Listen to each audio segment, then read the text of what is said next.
의인은 없는데 단 한 명도 없고 모든 사람은 죄를 범해 하나님의 영광에 도달치 못함. 그렇다면 유대인의 나은 점이 무엇이며 할례의 가치가 무엇입니까? 여러모로 많이 있습니다. 우선 그들은 하나님의 말씀을 맡았습니다. 그런데 만일 그들 가운데 어떤 사람들이 믿지 않았으면 어떻게 하겠습니까? 그들이 믿지 않는다고 하나님의 신실하심이 어디 가겠습니까? 결코 그렇지 않습니다. 세상 사람이 다 거짓되어도 하나님은 진실하십니다. 성경에도 주의 말씀은 옳고 주의 심판은 정당합니다. 라고 쓰여 있습니다. 그러나 우리의 불의가 하나님의 의를 드러내면 어떻게 되겠습니까? 그렇다고 벌을 내리시는 하나님이 불의하다고 할 수 있겠습니까? 나는 사람의 논리대로 말합니다. 결코 그렇지 않습니다. 만일 하나님이 그런 분이시라면 어떻게 세상을 심판하실 수 있겠습니까? 또 어떤 사람들은 나의 거짓말로 하나님의 진리가 더욱 드러나서 그분께 영광이 되었다면 왜 내가 죄인 취급을 받아야 하느냐? 고 주장하고 있습니다. 그리고 어떤 사람들은 우리가 선을 이루기 위하여 악을 행하자 고 말했다면서 우리를 헐뜯고 다니는데 그들은 당연히 죄인 취급을 받아야 합니다. 그러면 우리가 이방인보다 낫단 말입니까?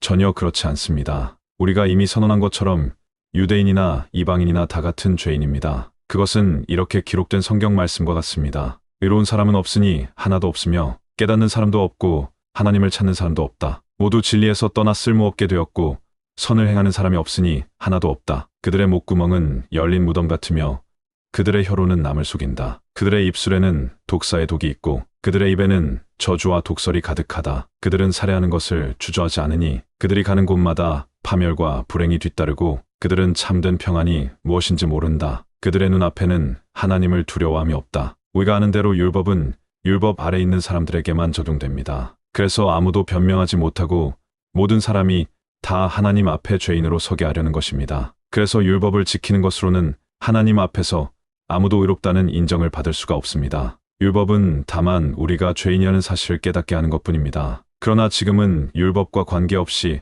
하나님에게 의롭다는 인정을 받을 수 있는 길이 열렸습니다. 그것은 율법과 예언자들에 의해서 증거된 것입니다. 예수 그리스도를 믿는 사람이면 누구나 차별 없이 하나님께서 의롭다는 인정을 받습니다. 모든 사람이 죄를 지어 하나님의 영광스러운 표준에 미치지 못하였으나 예수 그리스도께서 마련하신 구원의 길을 통해 하나님의 은혜로 값없이 의롭다는 인정을 받게 되었습니다. 하나님께서는 그리스도 예수님의 피를 죄에서 구원하는 제물로 삼으시고 누구든지 그분을 믿으면 하나님과 화목하게 하셨습니다. 그것은 하나님께서 지금까지 참으심으로 그냥 지나쳐왔던 과거의 모든 죄를 오늘날 그리스도로 말미암아 해결하심으로 자기의 의로우심을 나타내셔서 자기도 의로우시며 예수님을 믿는 사람도 의롭다고 인정하기 위해서입니다. 그러므로 우리에게는 자랑할 것이 아무것도 없습니다. 하나님에게 의롭다는 인정을 받는 것이 율법이나 행위로 되는 일입니까? 아닙니다. 오직 믿음으로만 되는 일입니다. 그러므로 우리는 사람이 율법을 지켜서가 아니라 믿음으로 의롭게 된다는 결론을 내립니다. 하나님은 유대인의 하나님만 되십니까?